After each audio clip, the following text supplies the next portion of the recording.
Tank Dell running routes, looking very speedy, looking very healthy, looking very Tank Dell-like.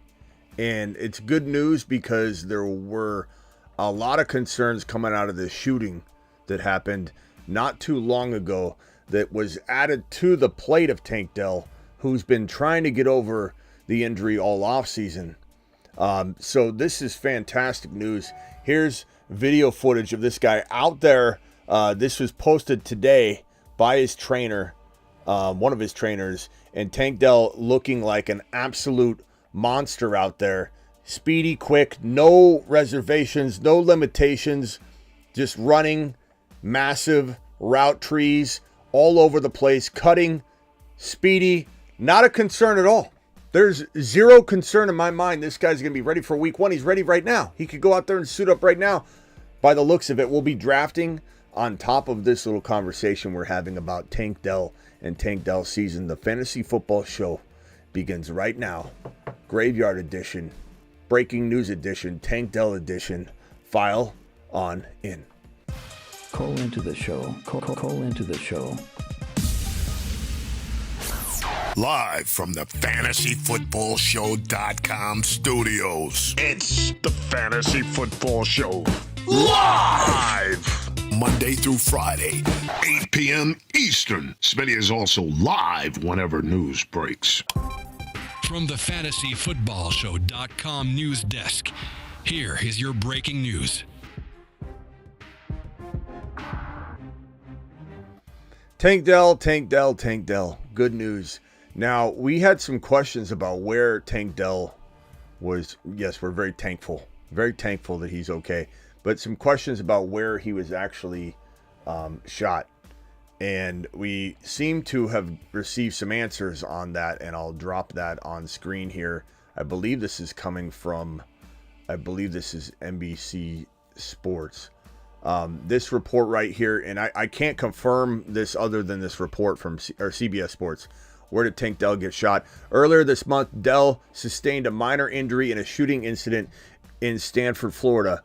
He was a bystander in the shooting, and according to the KPRC, the local NBC affiliate in Houston, the gunshot wound went through his leg cleanly and out the other side. That was 6 hours ago as of that report, so that's probably the most accurate. We haven't had anybody really report where he got shot, so you probably haven't heard that anywhere. So Tank Dell got shot in the leg. We don't know if it went through like a hamstring, a quad, a calf. That's a concern, right? But look at him right now out there. So all the concerns we may or may not have had, those aren't on the table anymore, because Tank Dell's looking like an absolute monster on the field, cutting left and right, stutter stop, just complete beast mode out there, working with his trainer, famous trainer, making him do all those up type runs. Look at him, stutter stop, just absolute speed and quickness. So that's fantastic, and finally getting clarification if this is true from the CBS Sports report here. Again, you probably haven't heard anybody talk about where this entry wound was. I've been looking. I've been seeing 6 hours ago might be our first clue as to where it occurred. But again, I don't have any other confirmation but this, in case this is wrong, to preface that. But Tank Dell running routes, as you see, running the entire route tree, not getting back to form, or he should be ready for week one. He's ready. You see it right there. So where are we taking Tank Dell? We're going to be drafting here in a minute on Underdog Fantasy, promo code Smitty. And if you click this link right now that I'm dropping in the live chat. What's up, Travis in the building? Appreciate everybody being here. Ray G in the house. Theo in the building. Sean G. Appreciate you all here. Thomas, what's up? We're going to have to look at that Tank Dell value in a second, guys. We'll answer some dynasty questions, but 50% match on your first deposit up to $250 by using the link that I just dropped in the live chat. Meaning if you drop $500, you get $250. 50% match on your first deposit. If you drop $100, they give you $50. You drop the minimum of $10, and the draft we're going to do tonight's a weekly winner draft. Get ready for it. $10 entry. So you drop the minimum of $10 by clicking the code right now in the live chat or the description of the video. If you're watching the replay, click that link in the description of the video. Code Smitty also gets it done. You will get $5 per 10, right? So you drop 20, you get 10. You drop the 10 minimum, you get 5. We're doing a draft. Get prepared. We're about to jump in. Maybe 2 or 3 minutes, we'll jump into a draft. Tank Dell's dynasty value, I don't know. I waver every time I think about it. I know that people will come out and say, oh, you know, my rankings are set. I've got my rankings and my cheat sheet and my Excel sheet. I'm an Excel sheet, Eric, and I've got this Excel sheet all set up. And when you ask me a question, I'm going to reference where I have the player. I'm literally volatile, constantly on where I have Tank Dell. He's a 4th round gem potentially in 2024. Now that we have the clarification on the injury, on the shooting, where he was shot. He could have been shot in the meaty part of the hamstring and be struggling with like recovery, but we know that we don't know where he got shot according to this report, but we know he's out there running routes and looking like a freaking monster. There's no reservations or any sort of restraint in this video. He's running absolutely all over the place, using as much quickness and as speed as he can. He's not holding back. He's going at 100%. This gets me excited. And we saw Tank Dell when Diggs was acquired by the Houston Texans. We saw Diggs, Nico, and Dell all in round 2.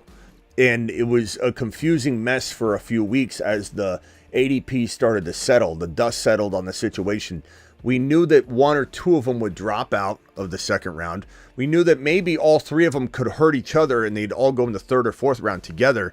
But it took a while for Nico to slightly slip out of round 2, and then he climbed back into round 2, and now he's kind of hanging in the 18 to 27 range. It kind of depends. Diggs has fallen into the 2-3 turn, and Dell we thought would be the guy that would fall to the late 3rd, maybe hoping he'd go into round 4. He's definitely comfortably into the middle of round 4 right now. If he went to round 5, and I don't know that he could go downward from this news, and I don't even know that people are going to even report on this because I don't know why I seem to be the only one asking this question. Everybody else is just kind of, no offense, but numb or dumb to the situation and be like, he's okay. According to the report, Tank Dell was shot, minor wound. He's fine. They say he'll be okay.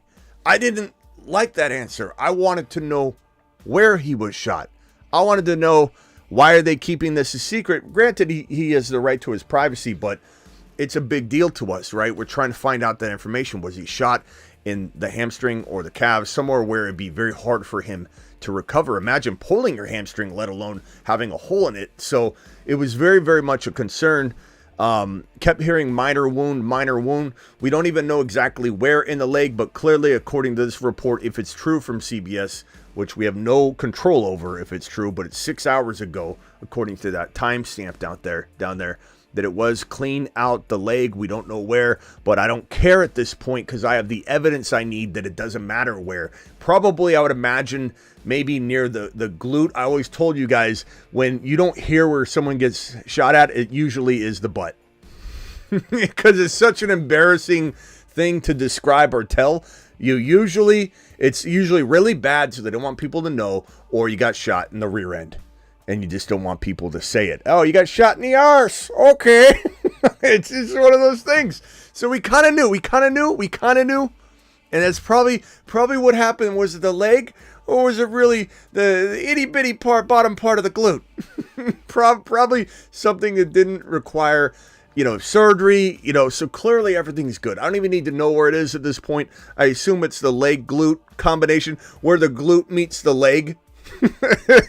Technically, we can call this a leg injury, even though it's kind of a leg glute injury. It went in the leg and out the glute. But anyways, Tank Dell to the moon. Let's send him to Saturn for good measure, just so we know that this guy's good to go. But let me tell you right now, we're going to be drafting tonight, and he is going in, let's say, I'll probably say the top of round 4 soon, but he's nicely embedded into the middle of the 4th round right now. So let's go into an Underdog Fantasy promo code Smitty draft. Go ahead and open up the Underdog app if you've already have it. Click this link if you don't have it. Just hit it right there, punch it, and we'll be jumping into a draft right now. Go to the weekly winners. You're going to go to the draft tab on the bottom. You're going to make sure lobby selected on the top. You're going to get cards that you can swipe through, and you're going to go to the 4th, 5th, 6th, 7th, 8th, 9th. The 9th card, roughly. Weekly winners. Click it, jump into the draft, hit the green button, do it live.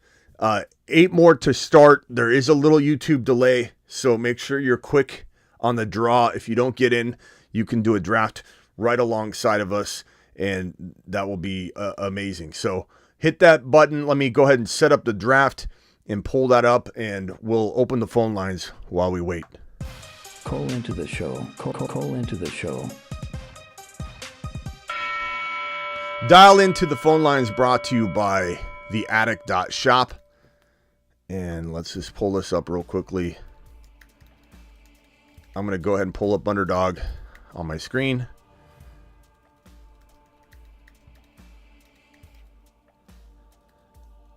There we go.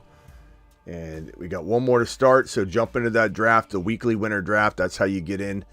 And we're almost ready to rumble. Draft starts. Okay, 57 seconds. That filled up kind of slowly. You should have been able to get into that one pretty easily. And let me launch the draft board and put it on my screen here. And then we will get to a drafting. And we'll analyze where our boy Tank Dell's going and what we're looking at with his ADP right now.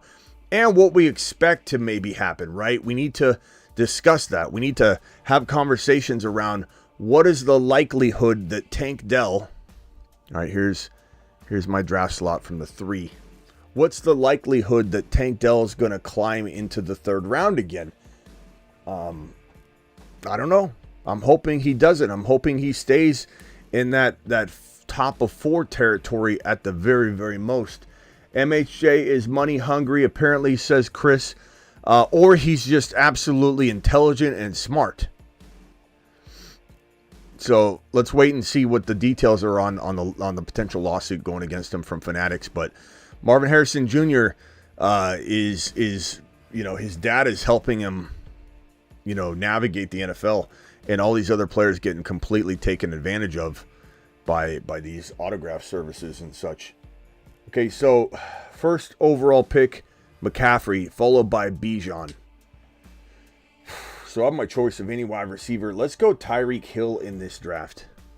We'll go Tyreek Hill, consume one of the wide receivers, assuming it might be tough to get. We're going to maybe deploy the 4 horsemen approach in this particular draft because we got ourselves one of the big wide receivers like the 4 horsemen calls for. Okay, Tyreek Hill, Lamb, JJ, Jamar Chase. You could even throw St. Brown in there if you want. You could throw an MHJ. Grabbing a wide receiver, going with the running back in round 2. If best player available opens that door, again, we adjust and adapt. We abort all plans if it doesn't, fit the bill.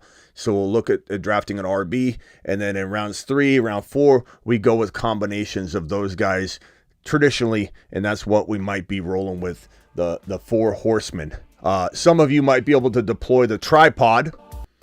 The tripod, likened to pyramids in ancient Egypt, consists of drafting one of Allen, Mahomes, or Hurts to go with one of these round 1 running backs and one of these running backs in round 2. The tripod.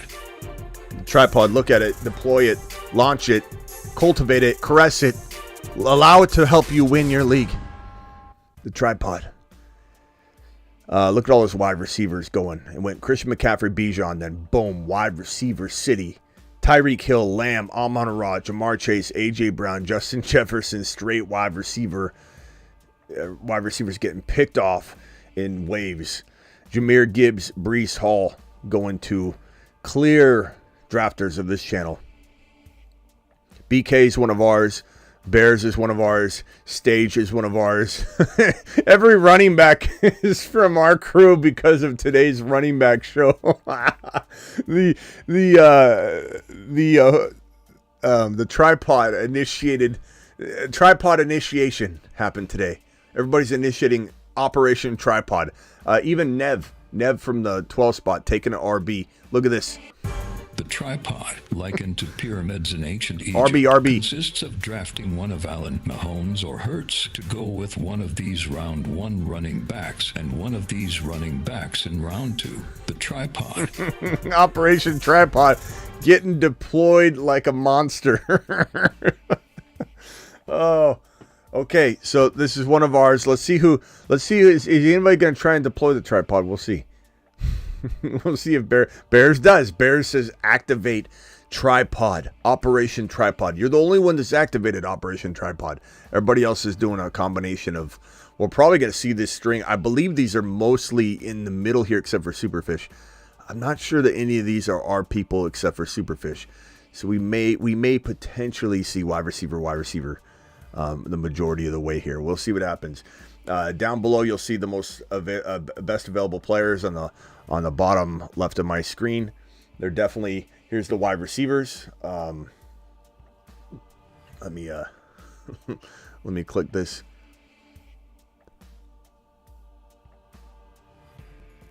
Well, hold on. I'm not gonna mess with it because I don't want to screw the screen up. Let's just leave it at that. So Jonathan Taylor just went. The top running backs available. Honestly, it's getting so thin. I probably am gonna go. I don't know what I'm gonna do with this next pick. You know, when you're drafting with our crew, you know, whatever plan we're talking about, whatever strategy we've been pumping up, you're gonna see running backs fly off the board. Even Derrick Henry going was kind of crazy, wild high right there. I mean that's quite early. Let's see what happens here. Let's see what happens. Mike Evans, I'm on deck. Some of these teams look pretty good. I like the Jahmyr Gibbs Achane approach by Bears in the 9 spot. Okay, Ayuk just went. Boy, oh boy. I guess I'm not huge on Adams, especially with this quarterback situation. I'm gonna go a little early Debo action here. I don't love the pick, but I definitely don't hate it. I like the Laporta move there. I would definitely consider Laporta with my next selection. Even if it puts me in a hole at RB, it's definitely considered. Bijan and Laporta, nice. Tyreek Hill, Debo, that's what I'm rolling with. Double wide receivers. This is weekly winners too, so not as concerned about Debo getting hurt. Not as concerned about Tyreek Hill getting hurt or anything like that. This is weekly winners. You literally could win $20K in week 1. You could literally have all of your players suspended for every single week except for week 10, and you can win $20K in week 10 alone. It's everything is completely separate from each other, the weeks.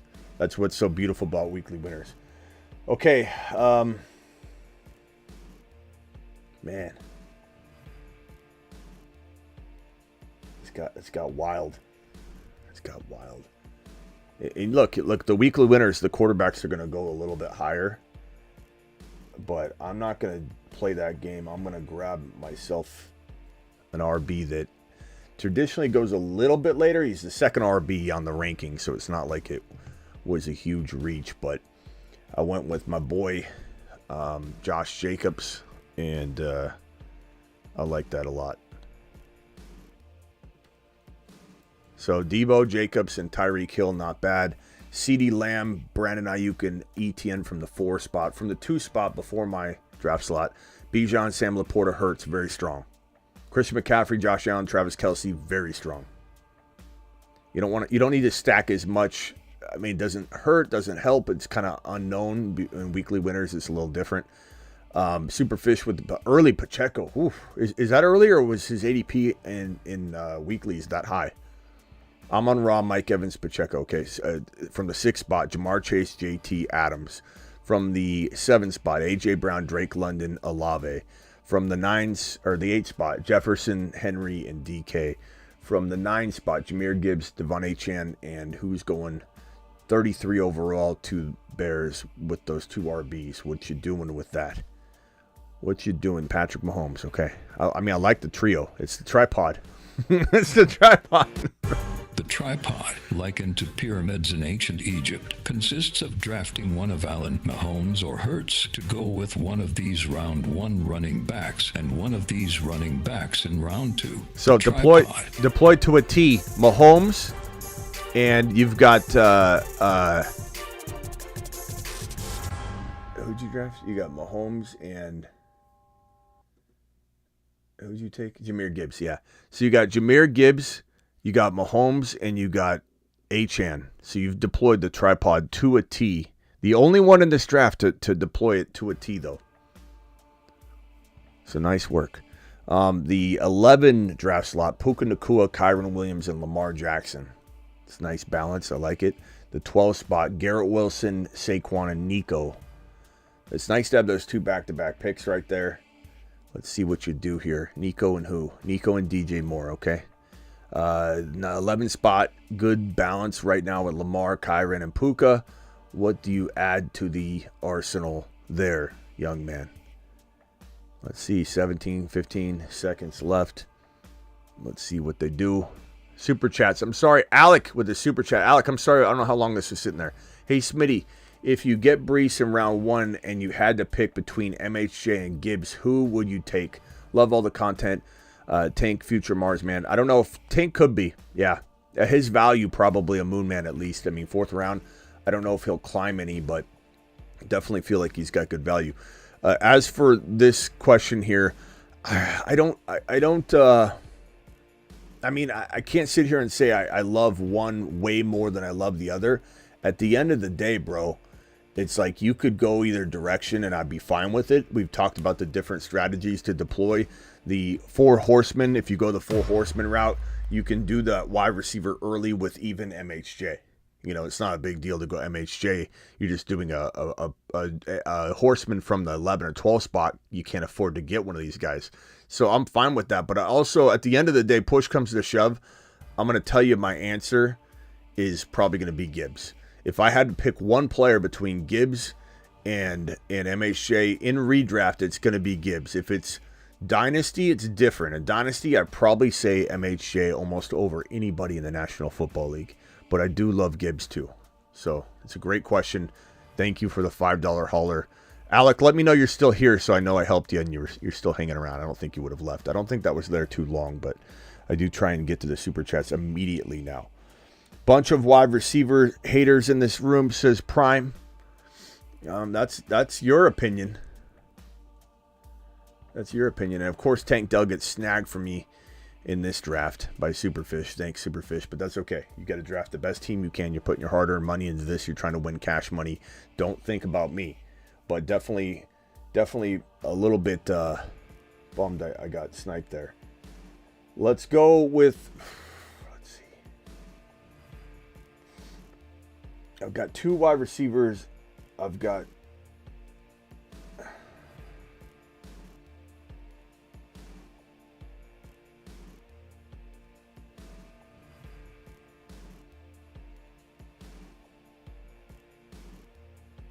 I timed out.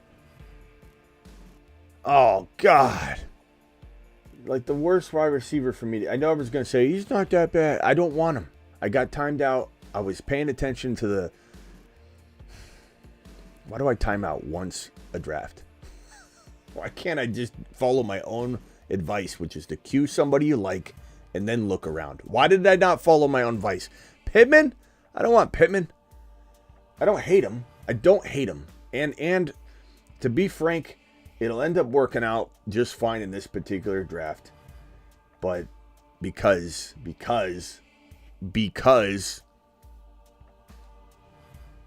of this move right here. So I'm stacking a little bit, but not that you need to stack, but there we go. We got Tyreek, Debo, Josh Jacobs, Michael Pittman, and Anthony Richardson. Really good team. I don't hate Pittman there. Pittman's almost 5th round value. I don't hate that value. That's good value. I just, when you get forced to take somebody you didn't want to pick or you didn't have necessarily at the top of your queue, kind of pisses you off. But that's a good one.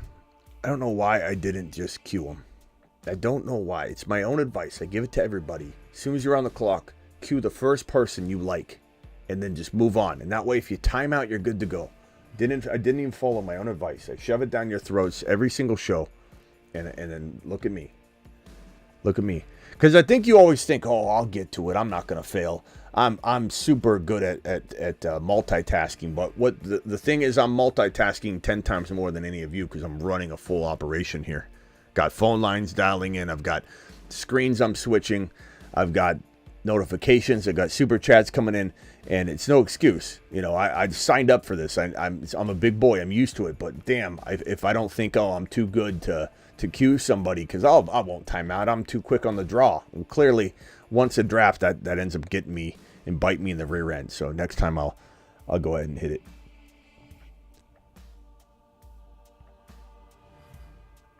Okay, let's see here.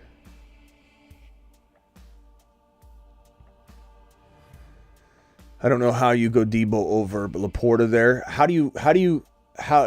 No offense, Alexander, but how do you have such a strong opinion about that? Because it's very debatable. Like, how do you have a problem with having either one over the other? Because you could easily argue Laporta and Debo. Not to mention Laporta has nowhere near second round ADP. He's traditionally in the third round. Now here on weeklies, it's possible he's climbing to the very top. I'll have to look at the ADP data, but I mean, I don't know how you'd have a problem with that combo. A player like anywhere near each, like how would you have an issue with Debo or Laporta or Josh Allen or Travis Kelce? Like any of those guys are all super close, bro. Which I just answered on. I'm assuming you were typing this in all capitals. Angry Alex, Alexander. I assume you're typing this repeated question again after I was started to answer it. But how are you shocked at Laporta, who's not a second round player, not going in round 2? How? I don't understand. Look at these teams. I don't understand draft slots. I mean, draft slot 7 has some good wide receivers, though. If you're gonna do this and force this wide receiver, at least have the combination of wide receivers he has. That's a pretty decent one. But I still don't like the approach.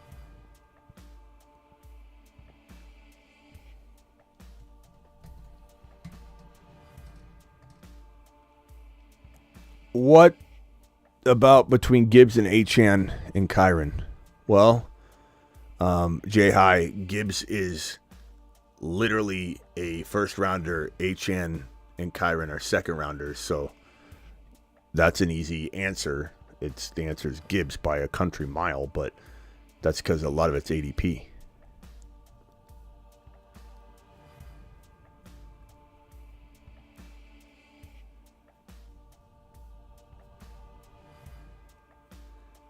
You're just curious, Alexander. But Alexander, you didn't word it like that. You worded it like it was a crazy pick. And the only crazy pick is I don't think Laporta has second round value. Debo does.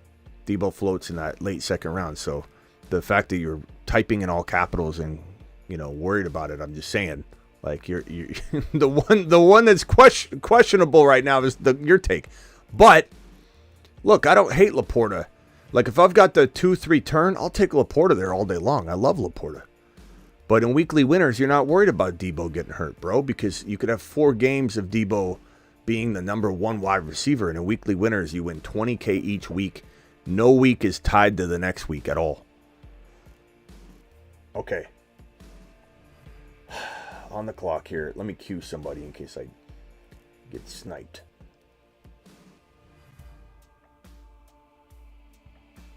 Man.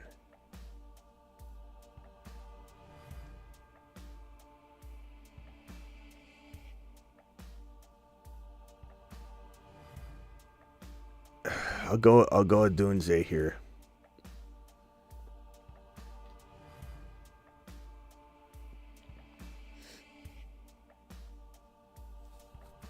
I'm going to Adunze because it's weekly winners. He could get on his horse at some point. I mean, all these guys could be firing off on all cylinders at any moment. And even in this situation, like Adunze still potentially my flex play. I also don't think Keenan Allen can stay healthy, and DJ Moore, it's just crowded. I don't know how it's going to flip out and work. I thought about Aaron Jones because it's weekly winners, and maybe he has a couple big games. He's kind of capable of that.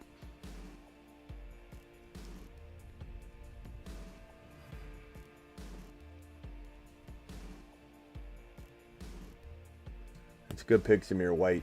I'm going to go with Najee here. Najee capable of having some huge games. We'll go Najee. We got Najee and Jacobs as the RBs. I like it. Wide receivers, Tyreek Hill, Deebo Samuel, Michael Pittman Jr., and Odunze. AR5's the QB. I like this squad. It's pretty good for weeklies. I don't mind it at all. I'm not mad at you, by the way, Alexander. I'm just real. When someone says something in capital letters as if it's crazy, I'm just gonna be like, what are you talking about? That's all. Smitty, what are your thoughts on Ricky Pearsall? Love him. Love him, Chris. He's fantastic. Problem is he landed in a very crowded room, which makes me wonder. I think you're probably still going to hear a lot of whispers about Deebo getting traded because they did not intend to take Pearsall and keep both the wide receivers. That was definitely clear to me, no matter what anybody tells you. No matter what John and Kyle try and spin on it, like they definitely were not intending to keep everybody. So, Najee's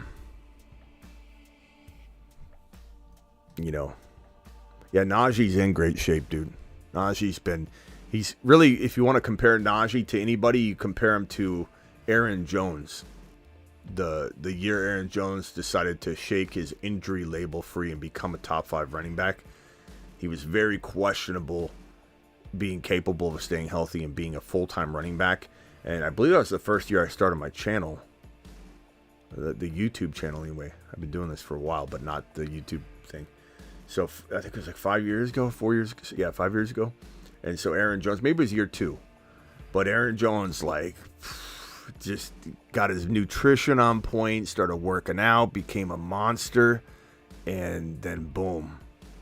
And I feel like Najee might be in that, in line for that kind of work. So we'll see what Najee ends up doing. I really like Najee in the weekly winners. It's pretty fantastic. What's up, Corey? Appreciate you being here. What's going on, Coble? Coble says, saw the stream hit over 100 time for some gifts, says Coble. Oh, Coble dropping. Where's my notifications? I just set that up. It's still not working. Are you serious? It's so frustrating. Unbelievable. Coble dropping gifted memberships. Appreciate you. Coble gifting 5 YouTube exclusive memberships. Thank you, Coble, for doing that. Coble, everybody give Coble an eggplant emoji, a fire emoji, a handshake emoji, a bro fist emoji to show your appreciation for what Coble's dropping. Thank you, Coble. Appreciate you. Blackbeard in the building. Is my alert going to happen? I see a super chat. Unbelievable. Najee starting center 2024. Najee starting center. Is that a play on? What's that a play on there, Lancaster? You don't like Najee, or you?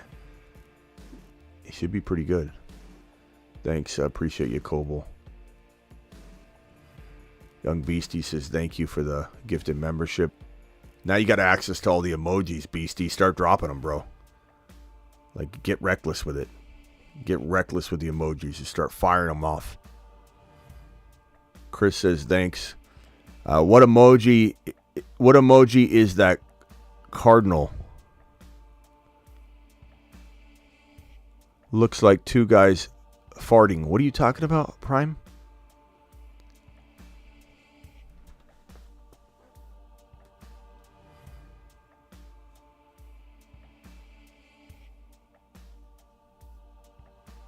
What's he talking about?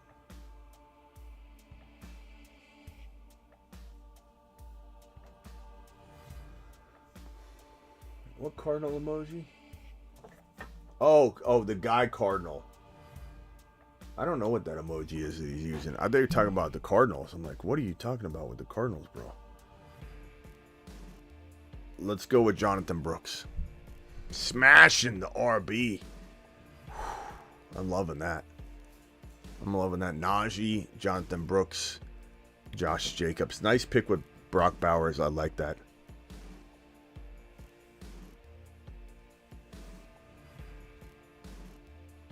Young Beastie's getting comfortable with those emojis. Best night of his life, he said. It's like a dream come true to Young Beastie. Young Beastie's ripping them up, dropping emojis left and right. Let's go check on who's deploying the tripod. The tripod, likened to pyramids in ancient Egypt, consists of drafting one of Allen, Mahomes, or Hurts to go with one of these round one running backs and one of these running backs in round two. The tripod. Hold on, I'm on the clock here first. Let's go ahead and draft.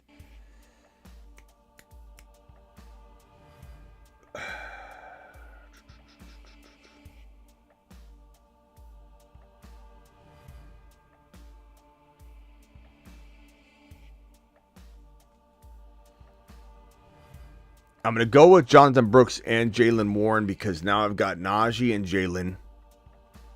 So I got the running back no matter what it is. I got Brooks. I got Jacobs. I feel really good about my RB room. In fact, I kind of venture to say I could hang with anybody at RB.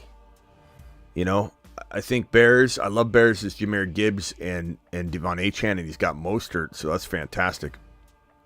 Patrick Mahomes. Great wide receivers in Devontae Smith and Zay Jones and McLaurin. You did a really good job. JSN, I like that. Nice deployment there. My team, Tyreek, Debo, Pittman, Roma Dunze, Anthony Richardson, Josh Jacobs, Najee, Jonathan Brooks, Jaylen Warren. I feel really damn good about that team. I mean, geez. Thanks, Coble making dreams come true. Beastie's having the night of his life.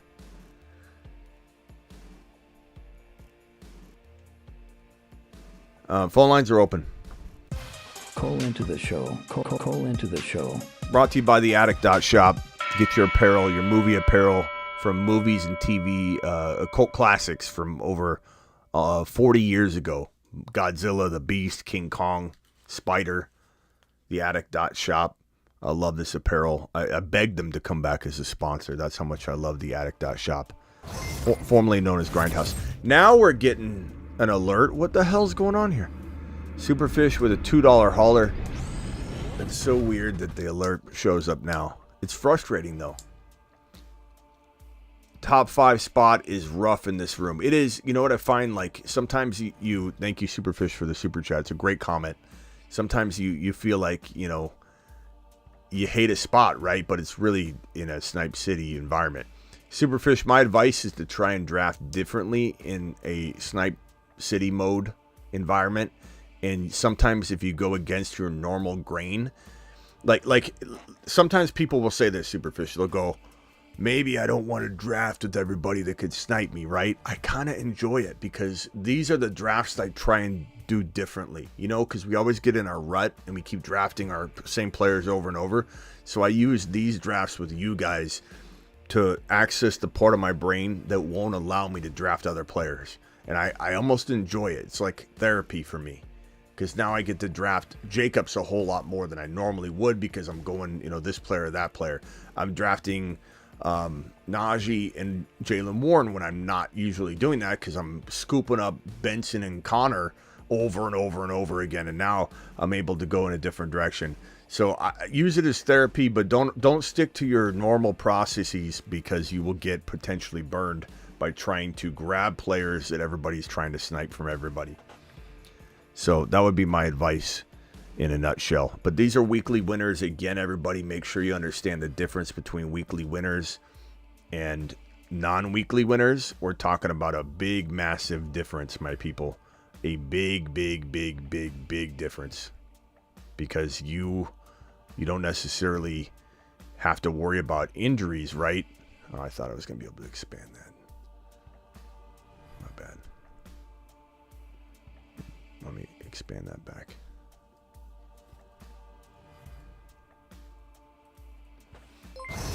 We got another Jimmy the drunk in the building. Jimmy, I can't wait to see you in Vegas, pal. This is the year that Richie James finally breaks out. Probably not.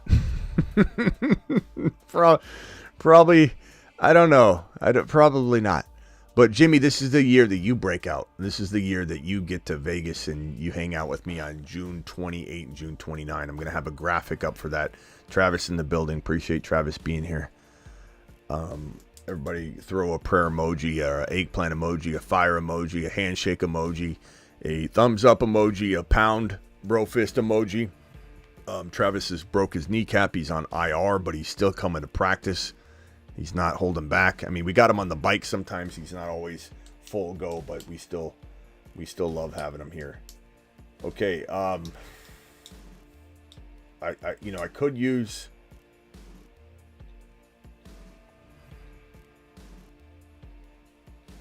I'm going to go Ben Sinnott here because I need a tight end bad. I think he gets on his horse and starts looking like a monster at some point. So I like that. Some of my guys could get going later. Jimmy the Drunk, appreciate you. Would you take Tank Dell over Devontae Smith? You know what? I'd probably say if I got 2 leagues side by side, Alexander, I'd take one in one league and one in the other. I'd even throw Cooper Kupp in there. I'd even throw DK. Even though DK's got a little bit of a higher ADP, I'd say like all those guys are very close for me. And I'd mix up in best ball. I'd mix the hell out of them. Just mix them up in different leagues because you definitely want to have, you don't want to have all your eggs in one basket. But I definitely feel like push comes to shove. I'll give you the answer.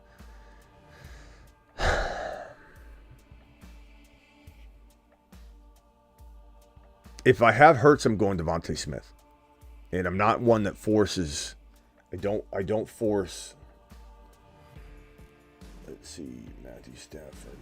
Let's see here. I'm not too worried about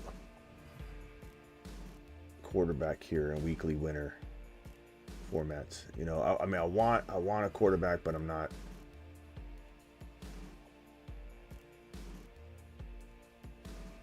Let's go Musgrave and just double. Since I'm going kind of wild on the late tight end approach with Ben Sinnott, I'm going to go ahead and get another guy that I think could have monster appeal and upside with a breakout quarterback in Jordan Love that we called on this channel last year like no other channel. Mashed potatoes! Yeah, buddy. No one was on Jordan Love like this channel. Push comes to shove, without consideration of the quarterback, like, and I don't force stacks, but I love the stack of Hurts and Devontae Smith.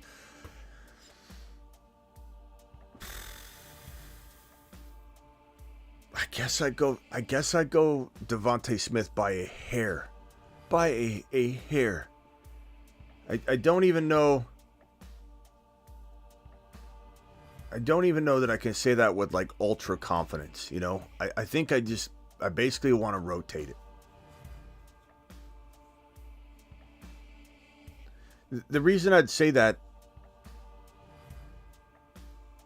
is probably like Devontae Smith's got 3rd round ADP, Tank Dell's got 4th round ADP, so part of that is cost of entry. But if you tell me, like, let me answer this the best way I can, Alexander. I would take Tank Dell at cost of entry over Devontae Smith a round earlier. So that means I could get Jacobs and Tank Dell versus taking Devontae Smith and maybe not getting the running back I want. If that answers the question best. Know what I'm saying, bro? Tebow late to the party. Thanks, Alexander. Appreciate you. Back at you, says Coble. Travis giving his thanks, hanging in there. Thanks, Smitty. You're welcome, bro. We appreciate you. Richie James. Richie James season is coming, says Jimmy the drunk. Jimmy's at it again. Look, I like this team. I'm feeling pretty happy with it. Let me show it in its entirety. Let me scroll back up. So I'm in the 3 slot. So your boy is looking pretty good in this 3 slot. I have to say myself. Tyreek, Debo, Josh Jacobs, Pittman. I timed out, but I don't mind this because I was going to go AR5, so it works out good. So Tyreek, Debo, Josh Jacobs, Michael Pittman Jr., AR5, Dunze. Dunze is great this late in weeklies. Najee, Jonathan Brooks, Jalen Warren. I mean, we're talking about an arsenal. Ben Sinnott, Luke Musgrave.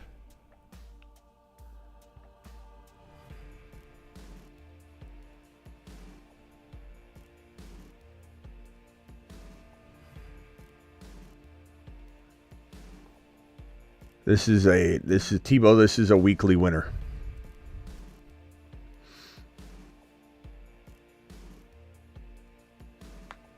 Dotson was a good pick, Bears. I would have taken Blake Corum over Tyler Lockett, honestly. But weeklies, you don't have to cuff as much because it's not like you're trying to compile week after week after week. It's just 1 week at a time.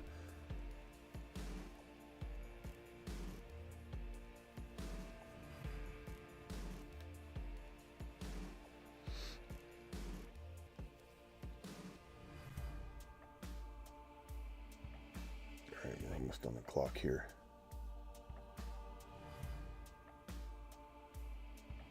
What do you hear? What do you say? We've got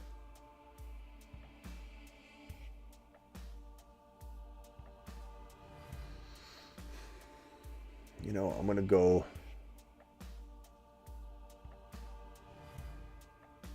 go Aaron Rodgers just to secure up my QB room. I have AR5, but, I think it's nice to get a big signal caller that I kind of believe in. Somebody that could have a big enough week that if AR5 went down and my team was still firing on all cylinders, I'd have somebody that can step in and throw, 3 tutties or something. What do I think about Tracy? I think you mean Tracy Alexander. I like him. He's just like 85 years old. So from a dynasty perspective, you can't like him too much.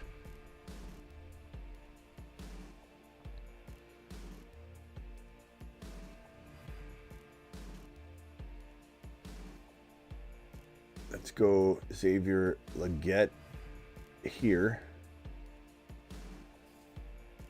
Feeling really good about this squad. This is quite the team.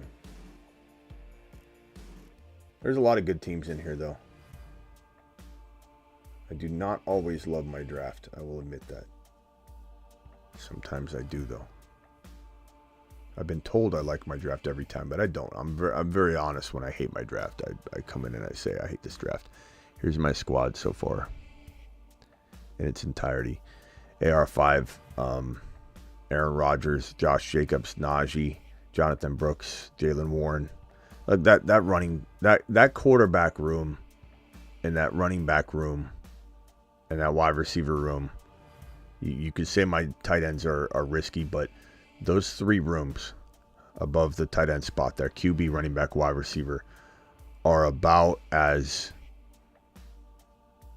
well-rounded as you can get. AR5 and Rodgers that's fantastic. I mean, really, considering Jacobs, Najee, Jalen Warren, and Jonathan Brooks is fire in weeklies. This is weeklies. I don't need to win the whole thing. I need to win 1 week. 1 single week, I need to score the most amount of points and win 20K. Second place, 10K, etc. There's no ties between 1 week and another week. There's no grand prize. There's no Super Bowl. There's no playoffs. It is literally who wins week 1? Reset. Who wins week 2? Reset. Who wins week 3? Independent, 17 independent weeks with $20K going to first place, and you only get to draft once to account for that. Wide receiver room, Tyreek Hill, Debo Pittman, Roma Dunze, Xavier Legette. I really like this team. I'm feeling kind of something solid about it. All right, let's get back over. As far as other teams, I mean, look, I love that Bears tried to pull off and did a good job. The tripod going double RB, robust RB with the quarterback. Tripod, tough. Here's if anybody wants to know what the tripod is. The tripod is exactly this right here. Okay, the tripod is you take your QB, Hurts or whoever, Mahomes. You take your RB. So you've got Gibbs, you got Kyron, you got Hurts, your tripod. And then you grab your wide receivers. It's fantastic.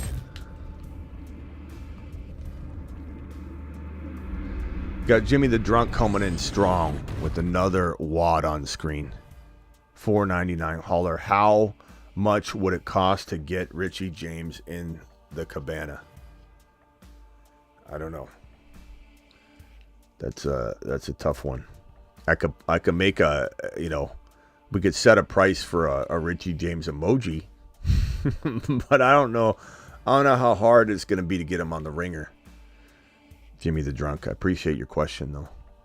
Thank you for the $5 hauler. Jimmy's at it again. It's not closing time yet. Jimmy is literally at the local pub, just being a gem right now, dropping the super chats, being a very generous man. Southwest says Brandon Rice. I like him. Opportunity is there. Yeah. So we got the 9 spot. Okay. Kind of like the 10 spot. A couple picks I would have done slightly different, but doesn't mean I don't like it. Oh, I'm on the clock. Oh, man. Let me just cue somebody so I don't mess up and do exactly what I say not to do.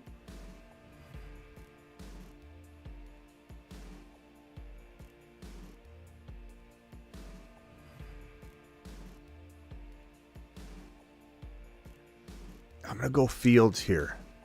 I'm going to go Fields just for the weekly winner aspect of, like, he gets in there and he's the man. I like the Aaron Rodgers Fields backing up my AR5. I think it's pretty good.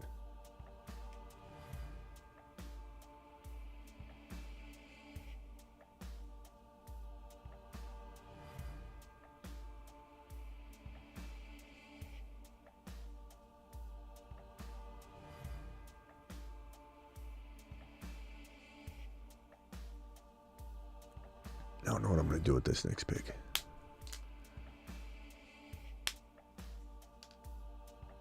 I think I know what I'm going to do with this next pick. I'm going to hold off on saying it, though.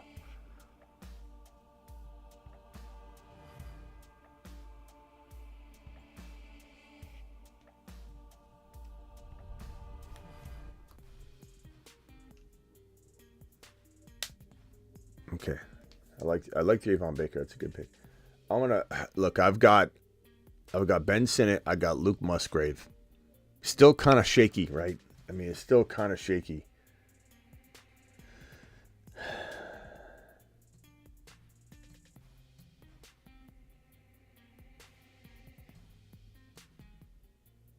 You know what? Never mind. Not worried about it. Luke McCaffrey. Let's go with the nice upside wide receiver. I love the rookie class. We'll go Xavier Legette. We'll go Luke McCaffrey. Luke McCaffrey started to become a nice little sleeper of mine. And the fact that Adam Peters, scout extraordinaire, gem finding extraordinaire, went ahead and drafted this kid.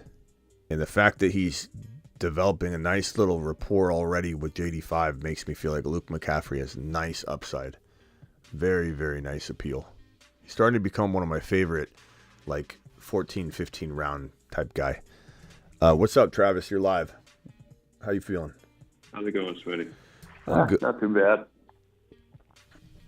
Yeah. I had surgery on Wednesday, so that'll be good. Yeah. It's always a little nerve-wracking. I've had 2 knee surgeries, and, you know, you're always just a little bit worried. It's so weird, though. As soon as they put you out, it's over, and you're back. Are they going to put you on a machine that has the leg? No, you're going to be or it's going to be mobilized. Because they can't. Yeah, probably at least a few weeks. But they start your PT pretty quick. Yeah. Get you moving. Like right now, I can put full weight on it because it's just the kneecap. Yeah. And if there's any torn ligaments in there, they probably fix them while they go in too.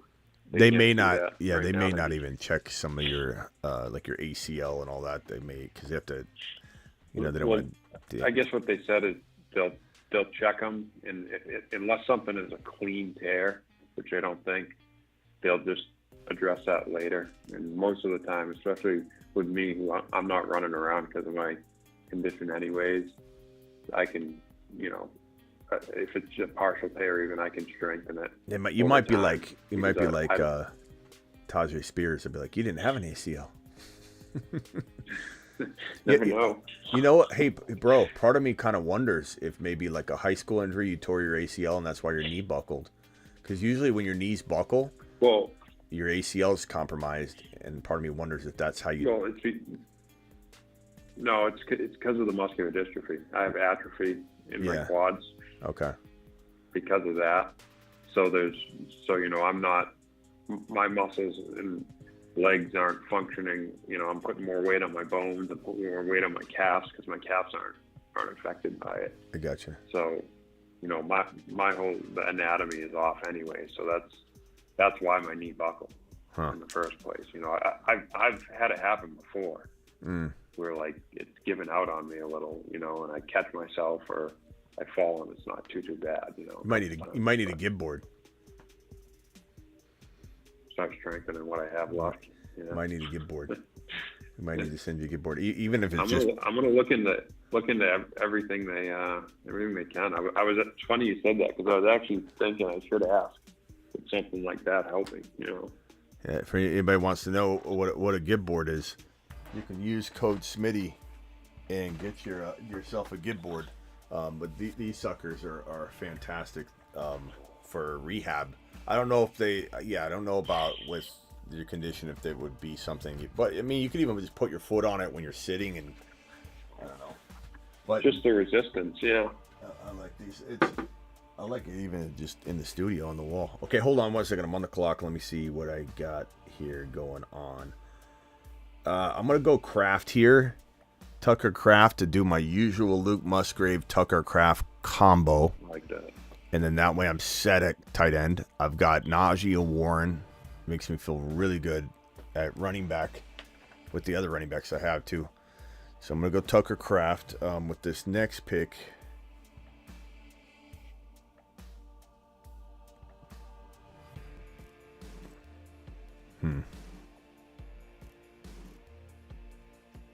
I got an idea. I might do something.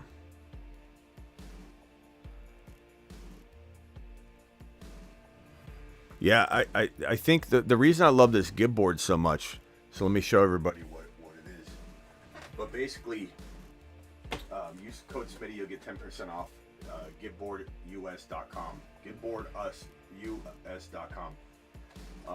If you're a skateboarder, snowboarder, surfer, or even an older person, or somebody struggling with a knee injury, or somebody struggling with anything, this is for everybody. It's for people that want to work out with a vigorous routine and they're completely healthy and they love surfing, doing tricks. But it's a balance tool. And am I on the clock? Hold on, I'm on the clock. Let me go. Isaac Garendo. Smash Garendo. Took Tucker Garendo. Garendo's difference maker weeklies. What if he pops off? I like it. So on the gib board, it's a slack line. And you guys may have seen, like, you put between two trees a slack line and people walk straight across it, but you literally balance on it, and you know, you can turn around on it, you can do squats on it, but it's great for your ankles and your knees And the first day I did it, the next day my knees were sore in a good way. Like, I'm getting pretty good at balancing on it. My record is 26 seconds.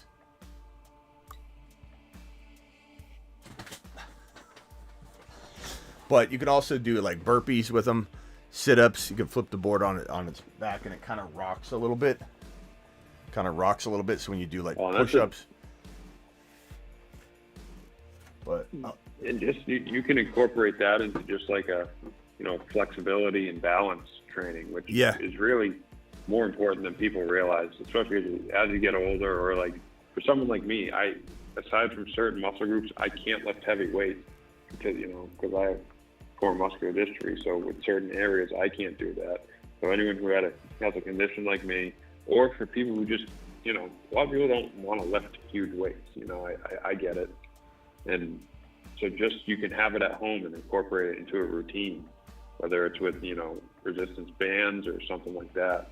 Yeah. Balance and flexibility is huge. Yeah, I love it because I've had people that have bought it. They're like, Smitty, I use code Smitty, and I bought 3 of them for my business because they're a business owner, and they get it for standing desk routines. Awesome. Yeah. So I got somebody that or he said he's using it. Oh, and what's his name?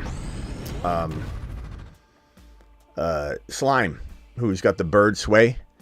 He I guess he bought it right before they became a sponsor, so he already purchased them, which sucked. He couldn't use code Smitty, and get the discount, whatever. Cool, knew about him though. But yeah, he's like, I got 2 or 3 of those for my employees. So when they're doing standing desk time, they're like balancing while they're typing, and they're just working on their ankle strength and everything. But there's definitely got to be a correlation in, your balance and your dexterity and being, having mobility later on in life. The likelihood of like falling as an older person, goes up extremely high as you go into your 50s, 60s, and 70s, and you don't have good balance or any, like when you're walking and you're like all worried about falling. So, but more so than that, like even if you're a young person, to use this Gib board and like do push-ups on that unstable, slack line, it makes you shake. And then you do mountain climbers, you flip it over, do sit-ups. It's just awesome. The kids love it too. We'll put the kids on it in front of the TV, and they're like watching TV for like a half hour unsupervised, just babysitter, go to the living room and just walk on the Gib board. And they beg for Gib board time. Yeah, and it's something that breaks up the monotony of working out too. It's something different than the boring old workout. Yeah. And like I've watched a few of their videos. You can do full workouts with the thing, like you said. So much you can do with it. Jimmy the Drunk says, Smitty, favorite player to watch and favorite fantasy player ever. Favorite fantasy player ever, probably Priest Holmes or Kurt Warner or Randy Moss. Like if I had to pick, I mean Falk is up there too. I don't know. I can't really say one. And then if I had to say one, it'd probably be Priest Holmes or Warner. And I couldn't even pick. And then my favorite player to watch now would probably be Bijan. But I mean, it might be MHJ by week 1. So my prediction is my favorite player will be MHJ. But right now, because he's never played yet, I'd say my answer is Bijan. And that's a crazy thing to say because I haven't even been able to see him play yet. But we're going to see it this year. I mean, he's had a couple good games, but damn, they didn't. They just didn't give that guy any work. So, scratch the surface. Yeah, he was used at like 50% capacity. It's crazy. Even when you watch him, you just know he's got that it factor. He's going to absolutely explode. Okay, here's my team real quick. Thank you, Jimmy, for the additional super chat. You're the man. I don't know why that didn't fire off again. Stupid alert. So, Anthony Richardson, Aaron Rodgers. Oh, that's not my updated team. Hold on.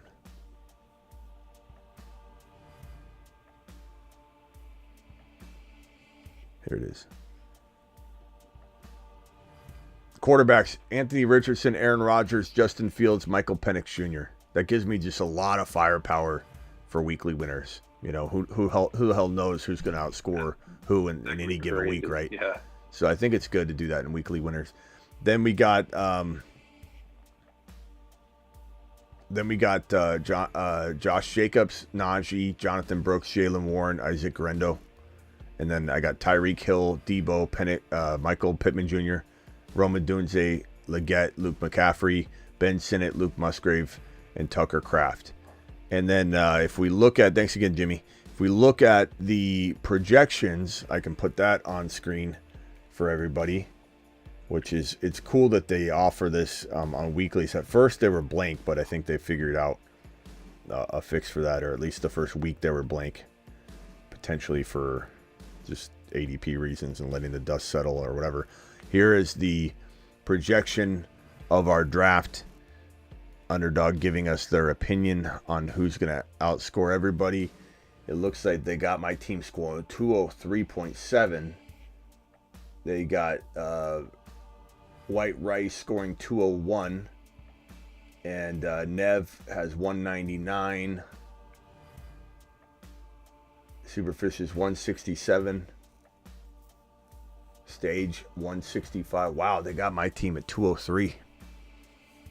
I mean, that's doesn't mean anything really, but Jimmy the Drunk dropping another. How much would it cost to get Richie James? I already answered that one. Player to watch question, and then in Superfish dropping a 5 wad. Did I pull my squad up from the bottom of the ocean enough? Well, according to this, no. According to the projections, no. But let me take a look at your squad and see if I agree with Underdog, because I might not. Their projection might be off, in my opinion. Let's go look at Superfish's team. Amon-Ra, Mike Evans, Pacheco, Dell. I love the Dell pick. I don't mind the Kittle pick. I like the Stevenson pick. I love the JD5 pick. I love the Benson pick. I think that Mike Evans and Pacheco both together in the second and third, it kind of already feels like you're taking Evans a little early, right? Because there's snipage going on. It's like you're taking somebody early. I did it with Debo, so I can't fault you for doing that. I think when you go early Pacheco on top of that, it makes it feel a little bit lighter than it could, but I think it's a good team. I don't hate it at all. I don't hate it. I think they're not respecting your QB projections, maybe. I don't know. Romeo Dobbs, Chase Brown. It's a good team. I don't hate it. I think I think it's just maybe there's a little bit of reaching with both of these picks, and back-to-back makes it kind of almost feel like you're missing your second rounder. Like when I look at your team, I feel like it's really good. It's just it's like your second rounder got hurt and then everything else is back on course, you know? I don't know. Or you moved your second rounder into the third round. But it's still a good squad. In terms of reaching, not so much what you were talking about here in early rounds, but as you get, further along, 7th, 8th, 9th round and stuff, for like a weekly winners, if you're going for a specific build, will you reach it at all to get certain guys, or do you still kind of stick, within 10 spots of ADP, 15 spots? I'll reach it any moment. Would you really reach? I'll reach it any moment. But I don't like to condone it because I don't want people to, because I feel like a lot of people can't control it. What I always tell people is you reach once, make sure you get back on track, because if you start reaching with back-to-back picks, it ends up happening like that, where you're like, okay, now you need everything to explode, everybody to explode, or you're not winning. So like one reach is okay. Like I've even said this when we talk about like this 12 slot. Sometimes you could take somebody like Mahomes at the, so you as an example, let me just go through real quickly. Let's say you go through round 1, then you go through round 2, and you come back over to the end of round 3. You could take Mahomes early here, and he's going later or whatever, and I'm fine with that. You could take Stroud early there. You could take Lamar early there. You could take anybody early in this 12 slot from one of these picks, and you get back to your pick, and it's almost like it doesn't matter that you reach for them. That 12 spot's really good at adjusting for that, and you could take somebody super early with one of those first 4 picks, but it will still look fantastic for those top 4 players. There's certain draft slots that are okay for massively reaching, but you also know that like if you get to this 2-3 turn at this 12 pick, you have to reach because you're going to go all the way down like 20, 24 picks and come back. So another example is look at Trey McBride. If you would have taken Trey McBride, let's just say this 12 pick took Trey McBride at 36 overall, which would have been super early. It still would look fantastic if you had Garrett Wilson, Saquon Barkley, Trey McBride, and usually you're going to have like a Mahomes there. Like that's fantastic. So like one reach doesn't affect it. It doesn't affect anything. I just think when you do it too much. I'd rather have that than Nico, DJ, and T. Higgins in a row. Yeah. I mean, that's just my opinion. I mean, I'm not knocking his team or anything. I'm just saying in that scheme of the draft. Yeah, I agree. There's a squad. I like the squad. This is really well rounded. This is the kind of team that like you look back and this is like the kind of team that can often win these things where you know you're looking at it and you're like, damn, okay, you know, let's say Pittman and Odunze have amazing years and Debo stays healthy. Like this is the kind of team that could easily drop.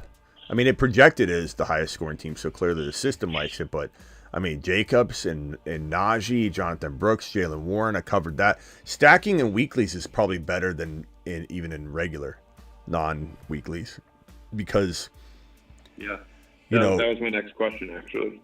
Because think about it. If let's say in a weeklies I have Najee and Najee doesn't pop off and they go to Warren, that's going to suck if you would have won 20K if you would have had the right running back that week for that team, you know? So stacking's probably pretty important in weeklies, I would think. And we don't fully know because we've had 1 year of it. The data, I don't care who won, it doesn't tell you anything. Injuries could have taken out the 5 other teams that would have smashed everyone apart if they didn't lose AR5 and Burrow and had no quarterback all year. You know, and then that team was way better. Year ended too. Yeah. With was it Hamlin? Was that his name? I forget. The guy that went down on the field. Yeah, DeMar Hamlin. Yeah. All right, well. That skews everything. I'm probably out of here because I'm tired. Second show today, but glad Tank Dell is doing good. He looks really quick. If anybody wants to see the footage of it, go to my YouTube, the beginning of this YouTube video, and rewatch it because I show little clips. But I'm going to put it on my Instagram in about a half hour. I'll have the Tank Dell video up with music and make it dramatic, and let's send his ADP up into the 3rd round. No, I'm just kidding.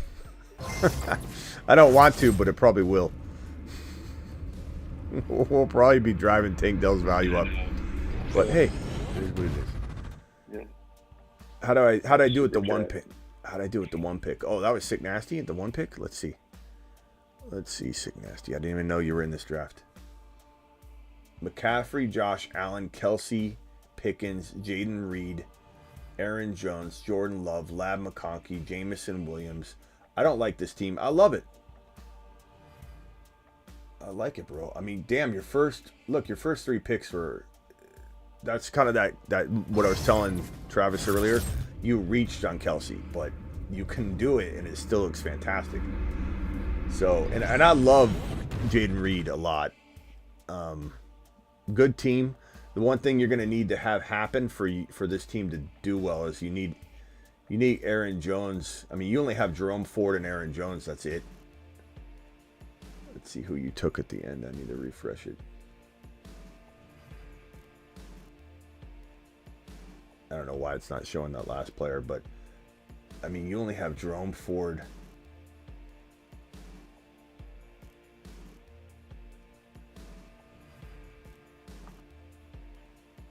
Hold on, let me refresh the screen. So you have Jerome Ford.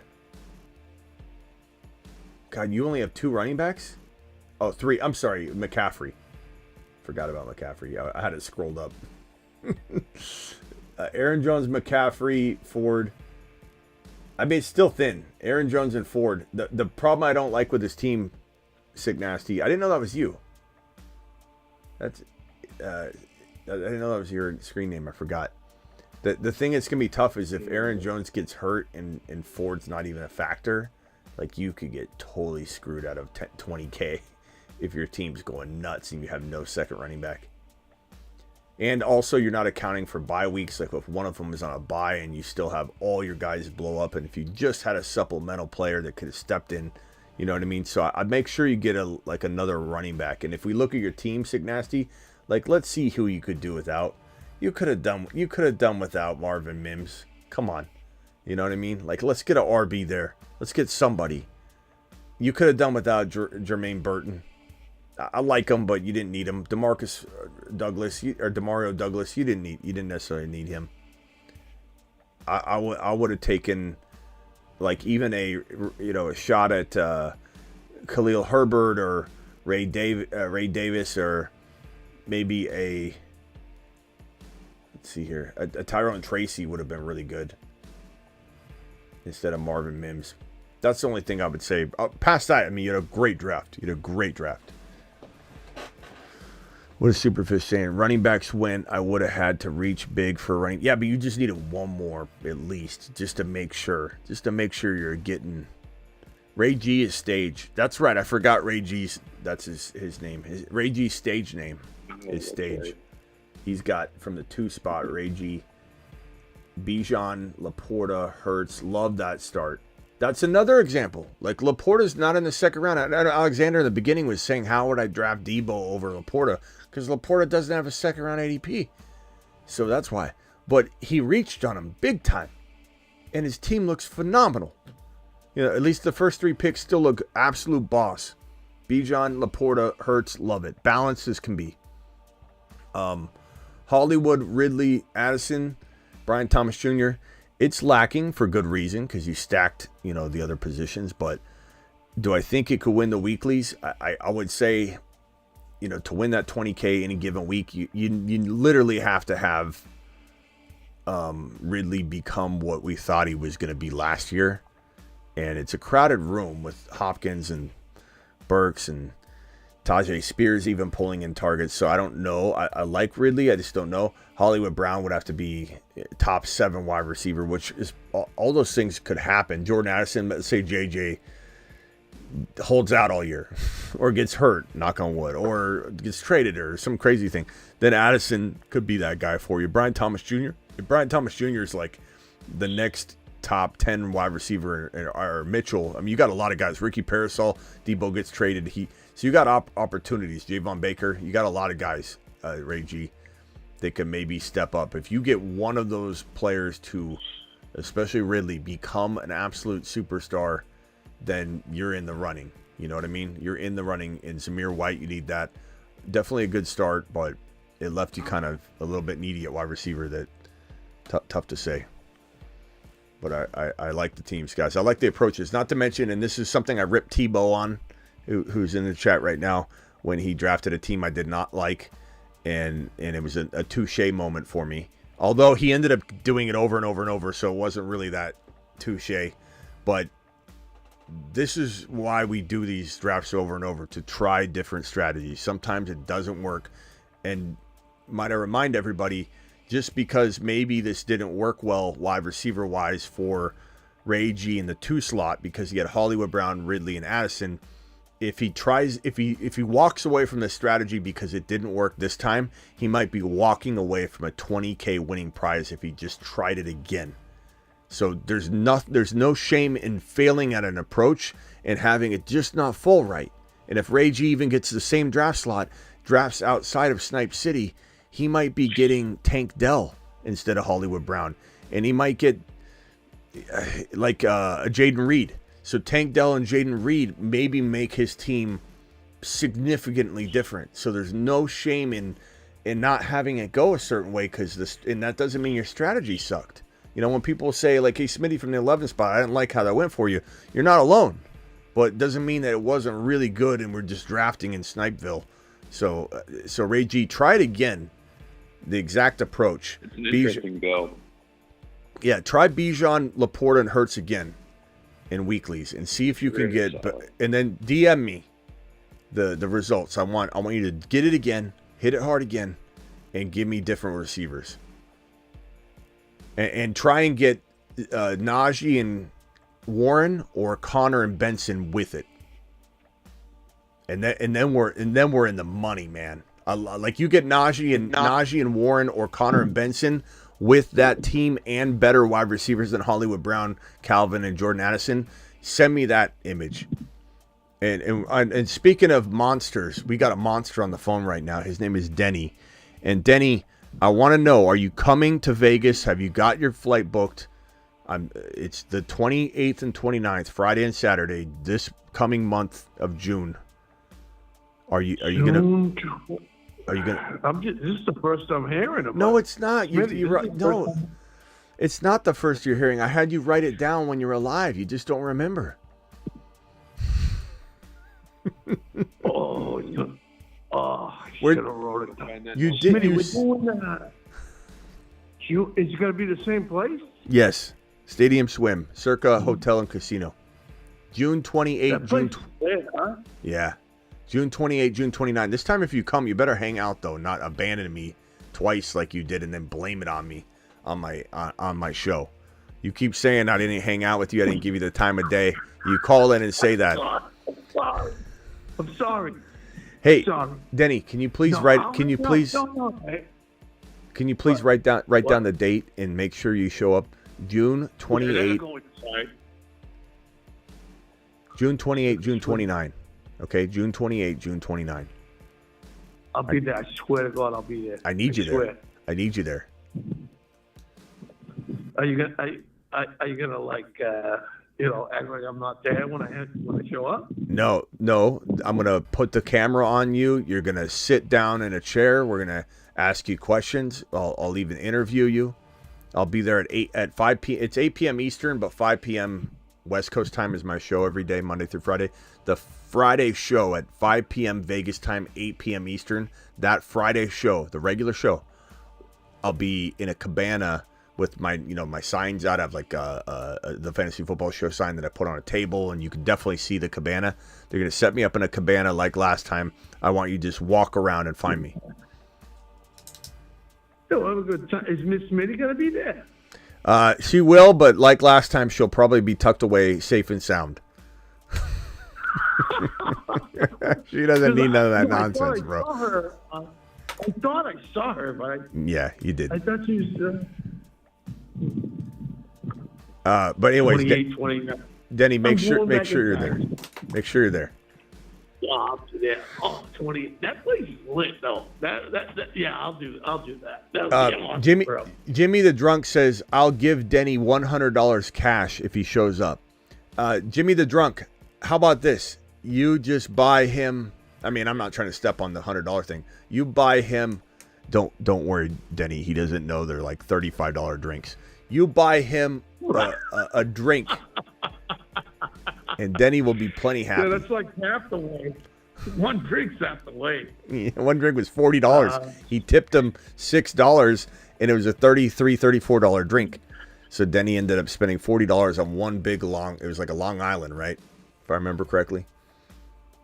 No, it was. I think it was actually. It was a Long Island. I don't know what the hell. It was nice. It was a large drink. It was nice. It was large. Very delicious. It was large. All right, I'm about out of here. You called in at the end of the show, Denny. Any final thoughts? Anything New England Patriot related? You got Travis on the phone. He's a Patriot fan as well. Your Patriot brother. Anything else? So, Travis, what's up? Can I talk to Travis? Hey, what's up, bro? We're good people. I'm kind of liking this Drake May. I liked it when they were interviewing Drake, and they said, hey, and then they got the kid Milton, and he's got this cannon, but I like Milton. I know you don't. Do you got? Can I ask you an honest question? And you don't have to like cater to my answer or anything. You can always be, obviously, and I don't ever think you guys wouldn't be, but you can always be honest with your approach and everything. Everybody's always.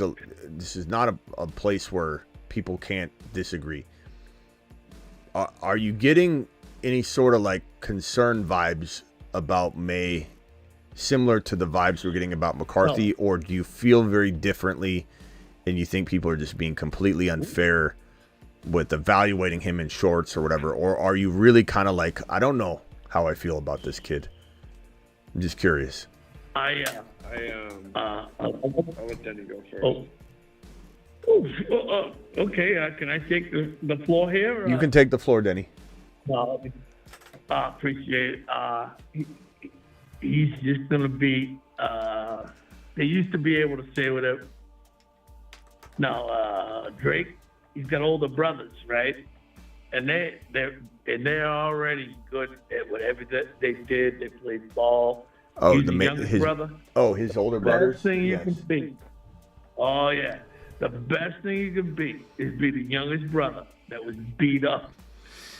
Yeah, his brothers did give it to him good on draft day with that message where they're totally calling him out. That was pretty funny. I like May. It sounds like you're happy with him. Okay, let me ask Travis what his thoughts are. My before you answer, my initial reaction is I'm definitely more concerned about JJ McCarthy than I even was beforehand. I know Sick Nasty's not gonna like hearing that. Sick Nasty, put your earmuffs on. Even when I watch him throw, I'm concerned. None of my concern has been alleviated. A lot of my concern's been amplified. And I think that I'm not wrong because the regular population, not that the regular population can't be wrong. Everybody overlooked Kurt Warner. Entire league looked over Kurt Warner. The entire football watching community overlooked Kurt Warner. Everybody overlooked Tom Brady. So, of course, there's caveats and one-offs and outliers. But when I watch him... Caveat? What does caveats mean? That's a great word. What does caveats mean? Like you'd say caveat when you say, like, here's my exception. You know, I like this -1 caveat, -1 exception. So I look at McCarthy and I say to myself, like, none of what he's doing right now is alleviating my already there concerns. You know, Superfish wants to know if Perps is here. I don't think so. It's too late for Perps. Perps is in bed.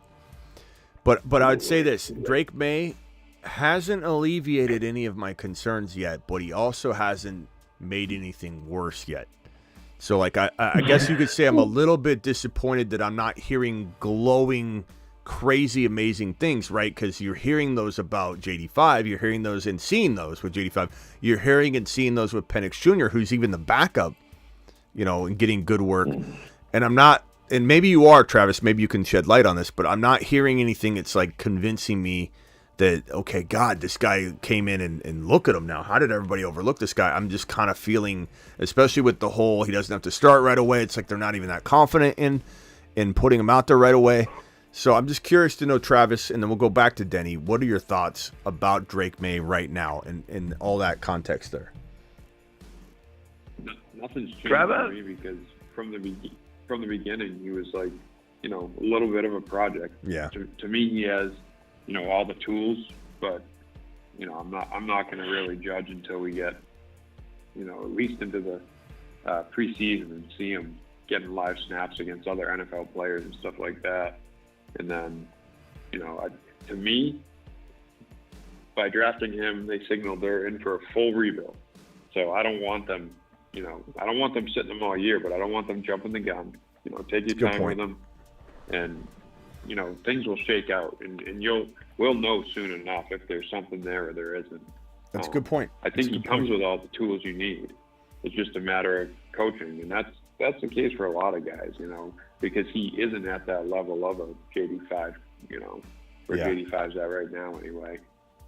So he's going to need some coaching, and, you know, he's going to need a little time. So I'm just trying to be patient. And the one other thing I'll say, and I know it'll make me sound arrogant, I don't quite mean it that way. It's just my honest opinion. Is I think other fans are terrified of the Patriots getting another really good quarterback and just starting to win again. Now, I don't know that that'll happen. I'll be completely honest. But I think a lot of people, understandably, are enjoying the Patriots being in the basement, you know, because for so long they won. Yeah. You know? But I think the narrative is going to be, oh, well, he doesn't look great, so Patriots are still going to suck. I'll tell you, Patriot fans are they're always delusional. they're not that other fan bases aren't too, but they're hilarious. No, they are. Because they literally, like, even it's crazy because even Mac Jones, there was a lot of like, oh no, it's gonna work out, and I know you liked him a little bit, and I was rough on Mac, but I just didn't see it, like, and I don't see it in Danny Dimes. It's the same thing. There's no way those guys are working out. But the Patriot fans are funny because, like, I don't know if you agree with this, and if you do, I apologize, but there was a lot of video clips being put out on all the Patriot pages when he was walking out with his helmet, and everyone's like, he looks just like Brady walking out. And I was like, what? So I pull it up to watch it. I try to keep an open mind. I'm like, this guy doesn't walk like Brady. Like, what are we doing here? How are we trying? Yeah, they didn't even. First of all, they didn't even. I think there was a little bit of like the lead arm that's not holding the helmet. There's a little bit of a swing with it, but that was like the only thing. He didn't walk like Tom Brady. Right. Like, I was just like, come on, bro. And even if he did, who cares? Yeah, yeah. But they're like, oh my God. There was like, drooling emojis. Like, it looks like Tom Brady walking out. And then one guy, I was reading the comments and all the Patriot fans. One guy goes, I had to rewatch it 3 times. I thought I was looking at an old Tom Brady practice video. Yeah. Just like, come on, bro. Come on. Those fans all the time. Come on. But again, let me just conclude by saying, in favor of 2 things. One, and I'm so sorry, Sick Nasty. I hate to keep ripping on McCarthy, because I could be completely wrong, and I hope I am for JJ's sake. But I think most people agree with me because JJ's ADP has not moved a single bit since they drafted JJ McCarthy. He was at 6 or 7 overall before he even had a quarterback, and Sam Darnold was the threat. JJ McCarthy's on the roster. Justin Jefferson hasn't even moved a single inch in ADP data. So clearly everybody's worried about it. But I'm totally not convinced, and I'm less convinced than before on JJM. May, I believe you're right. I believe you hit the nail on the head. They don't want to break this kid. They're going to wait. It's going to be disappointing. It's going to be, if you're impatient, it's going to be rough to watch because you want this, JD5's coming out on fire, blah, blah, blah. But, I mean, there's a building process, and he does. The thing that I love about the Patriots draft, though, is the doubling up. This is like NASA. There's a backup plan for the backup plan. A great job by the Patriots to bring in Polk and then go get Baker. Because I think Baker's better than Polk, and I think that's so great. Getting Joe Milton in case May doesn't work out. I really like Joe Milton. I really do. So the Patriots did two smart moves there. There's also a good, I would say a good third of the Patriot fan that maybe the same ones that say, I don't know, maybe the same ones that say that May is the next Brady or whatever look like him, but there's a good 30% of the Patriots fans that think they need to cut Joe Milton and Zappy, and Brissett isn't going to make the team, and it's going to be Zappy starting the year, and May's going to back him up and then take over. Oh my God, you are out of your mind. Zappy's got to go. Zappy's a backup. He's a backup. I mean, it was fun to watch him run around and stuff, but like, who said that? Who's saying that? Zappy's going to take. There's a large, I'd say 30% of the fan base, when you go online and look around, when Zappy gets brought up, they love Zappy. I swear it's just because he's got Patriot fans are wild, Zappy. Man. It's almost like they're crazy. You know that guy in your fantasy draft that has no clue about player values? Like, he'll literally think that, like, you can draft. He loves Zamir White so much, who we love, but he'll take him like in the 4th round and be like, "What are you doing, bro?" Yeah. That's a Patriots fan. For 20 years, all they knew was winning, so they just assume every year. They're like, "Oh yeah, we're going to the Super Bowl again," and it's like, nope, things change. That's over with now. But I love the Patriot fans; they're loyal fans, but they can get crazy. Can you imagine starting Joe Milton? Just saying, let's use Joe Milton as our bridge, and if it works out, great. And if it does, if it doesn't, then Drake May comes in to save the day. They think Milton and Brissett a lot. The Zappy people think Milton and Brissett are going to get cut. Come on, why would you cut Joe Milton? It's ridiculous. Can I? Wouldn't that be a Please. wouldn't that be a wild scenario though? You start Joe Milton just to see what happens, No. just to see if he becomes AR5. He becomes AR5. You just leave him in. If he doesn't, then Drake May will come in and save the day. Oh my God. That's insane. It's better than it's better than breaking Drake May though. Anyway, all right. Hey, I gotta go, guys. I gotta go. Denny, final thoughts. I better see you in Vegas, June 28th. Okay. June 20th. Oh, 28. I will be there. I swear to God, I'll be there. But You better be. Brissett's gonna have the ball to start. And May's gonna be behind him. All right. And Brissett's a fine starter. All right. Milton is gonna be the one where they're just kidding around and saying, "Hey, watch me throw this ball up into the deck," and then they're gonna go, "Hey Drake, don't do that. Don't do that."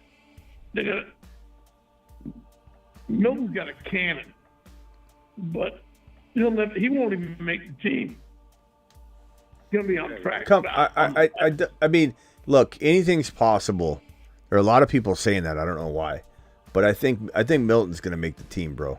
That Milton, they draft. Carry 3 quarterbacks. Yeah, I think he makes the team. If he does it, let me just say this: if the Patriots, he would go in the practice squad or whatever. But if the Patriots didn't bring him back or cut him and he had to pass through waivers or whatever, if I'm the New York Jets, I'm the Arizona Cardinals, I'm the Indianapolis Colts, I'm the Miami Dolphins, the first thing I'm doing is overpaying. I'm getting this kid because I really think there's upside in those situations. All those situations I named are situations that could have a dire need. If something were to go down and this kid ends up being the real deal, this is the potential Brock Purdy of him, and Rattler are the potential Brock Purdys of the draft class. I'm not saying it's a lock by any means, Denny. I'm just saying the Patriots have a nice little gem in Joe Milton. And if you don't take care of it, if you don't caress it, if you don't cultivate it, release the dragon to some other team so that they can put him in a position to thrive. Not to mention, if Joe Milton got released, can you imagine if the Raiders picked him up and all of a sudden the Raiders have this free shot at maybe the Brock Purdy of the draft? I would love Joe. First of all, Joe Milton would be perfect for the Raiders. That's a great quarterback they should have drafted him. Why didn't they draft him? Because they know he's Happy Gilmore. He's a cannon, and they don't. Dude, it's Happy Gilmore. He's got the slap shot, and then. Everybody says that about Joe Milton. He's a party trick. He can do a backflip after he throws an 80-yard, incomplete pass. But go watch his film. I mean, this is a Patriot. I can't believe you're saying this bad stuff about a New England Patriot. This guy's actually he's got pretty good film. I like Drake May. Okay, I know, but you don't need to hate Joe Milton to like Drake May. I don't, but I'll tell you what. If they want to have a go, if they want to play who's got the strongest cannon, guess what? Drake May. He'll play that. He got no problem with that. You know what? That's fine. Well, the same cannon, he will. He'll put it where it needs to be. That's fine. That's irrelevant, though. The conversation at hand is that Joe Milton is not a party trick.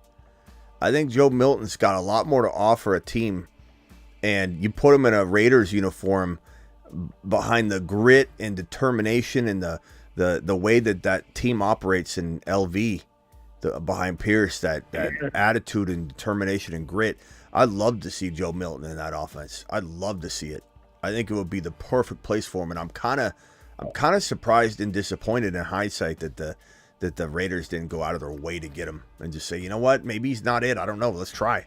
We didn't get Penix Jr. We didn't get any Bo Nix. Like, we got screwed, right? They screwed themselves. They made their own bed. They could have traded up. They didn't. So take Joe Milton and hopefully you got something. They didn't. But I think he makes the team. No, he's not going to make the team. No, he's not going to make the pass. Man, No, Danny hates you Joe got Milton. Brissett. Footy, I don't hate him. He's got a cannon. He's gonna go somewhere. Oh, and I hope we get some money for him. He's not gonna make the pass. There's no way Joe Milton makes the team. Why No way. Ziggy, what draft pick was Joe Milton in the NFL draft? In the 2024 Really late, brother. He was sitting there. What round? Like Sixth round. Like, I'm not sure. what? I don't know. 6th round. I don't think they're just cutting him, bro. Not to mention, like Denny, that means he's disappointing too. Like, they don't just cut you because you're a 6th rounder, right? So he has to go out there and crap the bed hardcore. Maybe he does, but I really think he's worth cultivating. I don't know. It's weird that it seems like you're right, Travis. The majority of the New England Patriot population doesn't like him. Like, Denny's a New England Patriot fan, and he doesn't like Joe Milton. Why would you be resistant to 2 quarterbacks? The opportunity of I would drool over the idea of getting Joe Milton to back up Kyler Murray, so I felt protected. Aren't the Atlanta Falcons teaching anybody anything? Having Penix Jr. and Cousins is actually brilliant. That everybody's saying that it's not is just hearing it and regurgitating it over and over and over. What? I got Cousins. Do you know what happened to me? I got Cousins in the fantasy dynasty league. Do you know what that meant to me when they drafted that guy?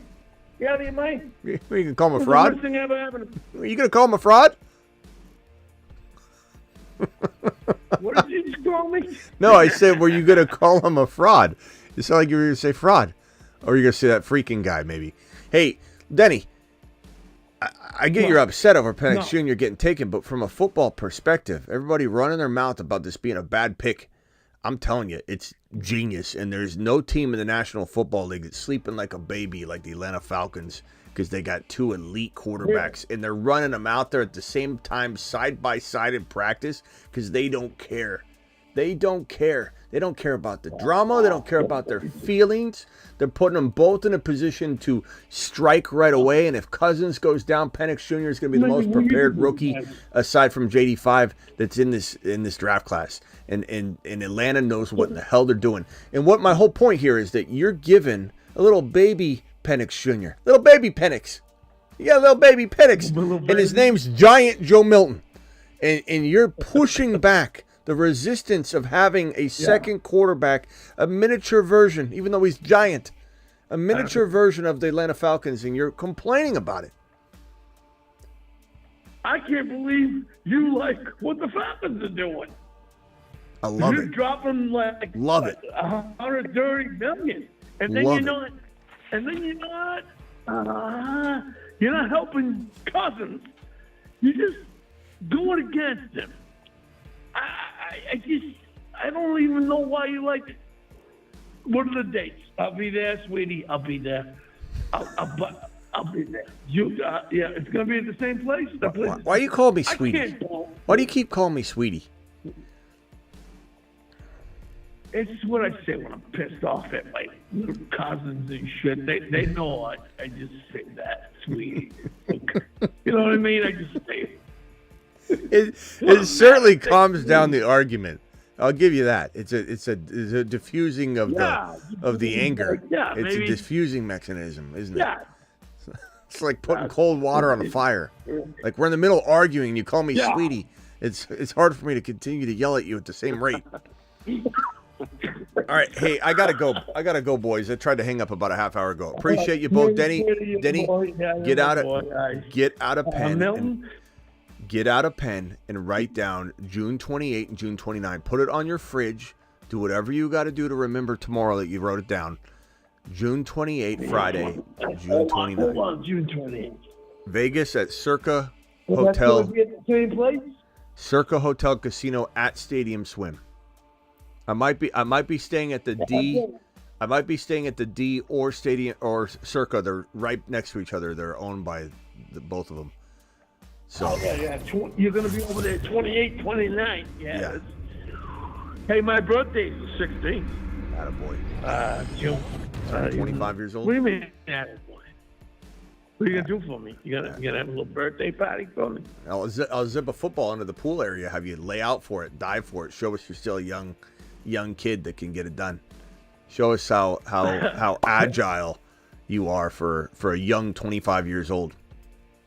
All right, hey. I can zip it. You know what? Hey, no, Smitty. I gotta go. I've tried to go for 30 minutes. All right, I gotta say something. Hurry. Before you go. 30 seconds. 30 seconds. I gotta go. You're like talking to my mom. I gotta go, Mom. I gotta go. I'm sorry I left.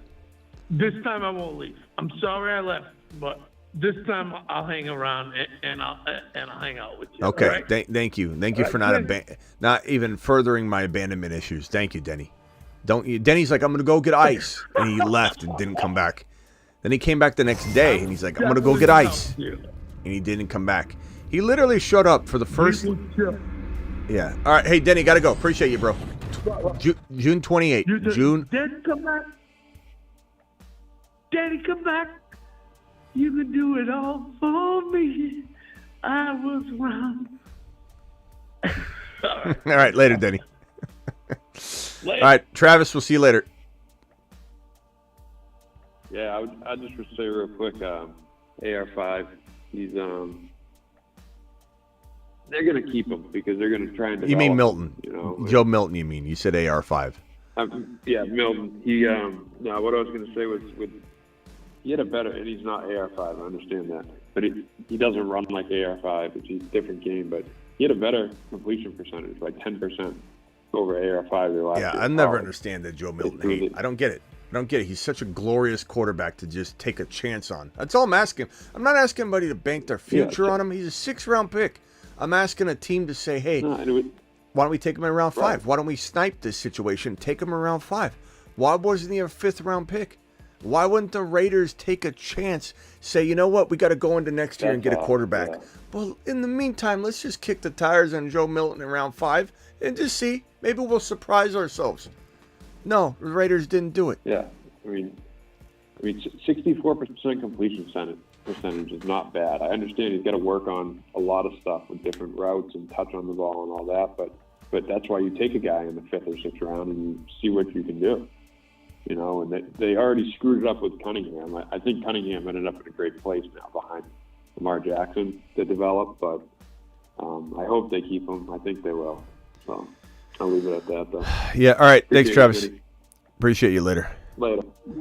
Call your boy loud. What are the odds Kirk isn't ready for week 1? I would say like 20%, 15%. He's very much on track, but there is a real possibility something happens, like a strained calf, you know, because he's 6 months out of recovery going into 7, and he's already said he's not fully out of the woods until 9 months.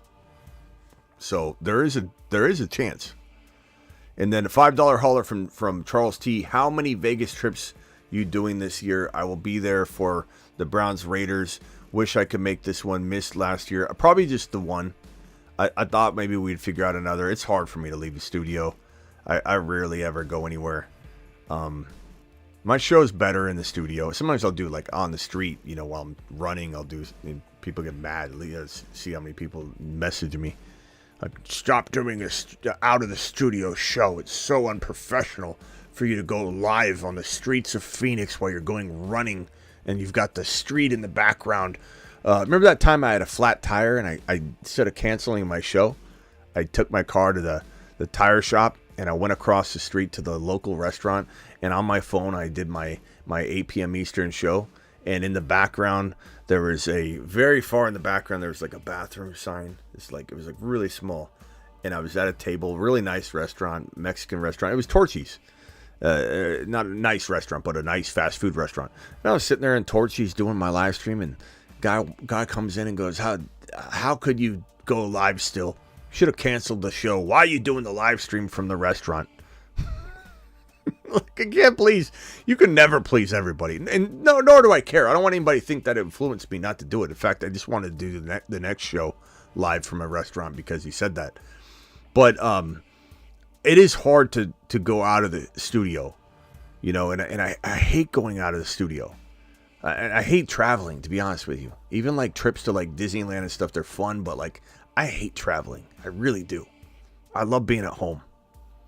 I'm a homebody, which is why I built my studio onto my house. This is not some extra room. I built this studio on, I reinvested everything year 2 for this studio, and built it on the side attached to my house, so that I didn't have to leave. I don't want to have to go to an office every day. I love being at home. I love that if news breaks, I can literally walk into this studio, fire up all the lights, got it totally air conditioned, got 2 different, you know, vents coming in to circulate and keep this thing cool. The thermostat to the entire house powered by this room, just to make sure this room's perfect, chilled to perfection. The machinery, the equipment, the computers. But anyway, appreciate you, Charles T, for dropping the super chat. I won't be in Vegas again, probably. You never know. I actually pulled off the tripod with Hertz, Gibbs, Kyron, Tank Dell, Ridley, Hollywood, Kincaid, and Coleman as my flex. Ray G said. Ray G, you still here? Appreciate this super chat. I actually pulled off the tripod with Hertz, Gibbs, Kyron, Tank Dell, Ridley, Hollywood. I love that. Now that's a team I can get behind. Ray G, I hope you win the 20K one of these weeks with that team, bro. Or at least 10K, second place. I love that team, Ray G. And if anybody missed it, Underdog Fantasy Code Smitty, the link I'm going to drop in the live chat. If you missed any drafting tonight, please hit this link right now and sign up now so you're not trying to scramble later to get it. Smash it. Smash it. Hit it. 50% match on your first deposit, up to $250. That means you deposit $500, they give you $250. You deposit $100, they give you $50. You deposit the minimum of $10, they'll give you $5, and you'll have $15. So smash the hell out of that link right now. It's in the description of the video if you're watching the replay. Code Smitty also gets it done if you just download the app and put Code Smitty in when it says, how did you hear about us? So you can take advantage of that. Plus you get a free pick. You get a special offer, pick offer or something when you sign up for the first time. Depends on when you do it. So anyway, appreciate you all. Thank you, Ray G. Ray G still here? Ray G, thank you for the super chat. It was going back for Cousins in the Penix Jr. stack, Smitty. Sorry, I didn't mean to snipe Penix Jr. I wasn't looking at your team. Ron always thinks I'm sniping him on purpose. I'm never looking at other squads. I don't have time. I'm multitasking as it is. I can't look at other teams and know who everybody has. But my bad on that. I remember the show he got canned like 3 times in one show. Who is that? The guy that complained? And your fireplace. Yeah, we need the fireplace. We need the fireplace. Stay nice and cozy in here. All right, I'm out of here. Appreciate you all. Thank you for drafting with me. Underdog Fantasy promo code Smitty. Do it live. He's Kyron. He's 7 feet tall, and he knows how to handle a ball. He's Kyron.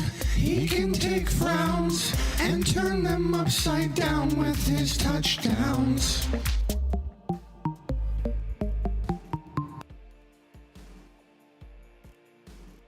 Hi, my name is B. John Robinson. I like long walks on the beach. And, well, I also like scoring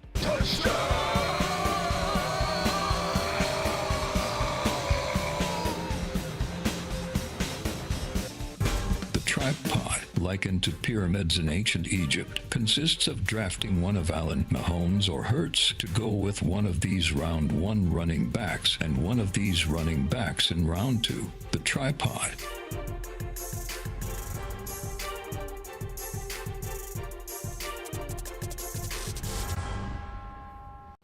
Dear Santa Claus, I'm thankful this year, especially for Tank Dell, who helped my daddy win his fantasy league so I could have all the toys and candy I want, because I'm a selfish little and thankful for my dad being able to win his fantasy football league, because he sucks at fantasy football, and if it wasn't for Tank Dell and the fantasy football show, he wouldn't win shit, and I'd get nothing for Christmas, and that would suck ass. Love, Timothy. Ma, get me some meatloaf. It's such a thankful time of year.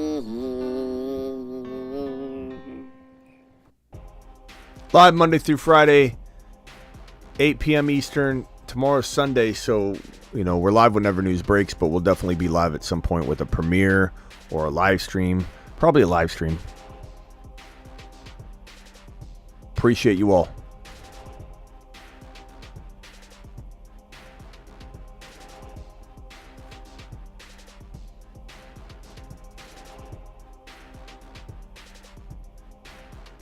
Thanks to my mods. Mod Squad.